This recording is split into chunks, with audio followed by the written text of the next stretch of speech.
Saturday morning காதுகுத்துக்கான பரபரப்பான வேலைகள் எல்லாமே போயிட்டுருக்கு.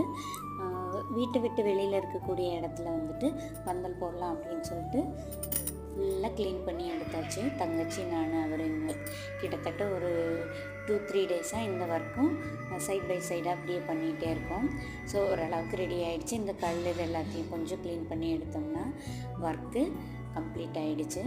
அதுக்கப்புறமா வீட்டுக்குள்ளே இருக்கக்கூடிய செவரு, ஃப்ளோரு எல்லாமே வந்துட்டு டீப் க்ளீன் பண்ணிடலாம் அப்படின்னு சொல்லிட்டு பண்ணிகிட்டே இருக்கோம். ஸோ அதுக்கப்புறமா ஆஃப்டர்நூனுக்கு மேலே பந்தல் போடுறவங்க வந்தாங்க. ஓரளவுக்கு கம்ப்ளீட் பண்ணிட்டாங்க. பட் ஃபுல் ஃபினிஷிங் இன்னும் வந்துட்டு முடியல. நாளைக்கு தான் வந்து ஃபுல் ஃபினிஷிங் பண்ண போகிறாங்க. ஸோ அவங்களுக்கு வந்து லஞ்ச் ப்ரொவைட் பண்ணியாச்சு. தக்காளி சாதம் வித் ஊறுகாயோடு அவங்களுக்கு செஞ்சு சர்வ் பண்ணியாச்சு. எங்களுக்கு வந்துட்டு கத்திரிக்காய் புளிக்குழம்பு, அப்பளம் வித் ஊறுகாயோட இன்றைக்கி டே வந்துட்டு முடிச்சாச்சு.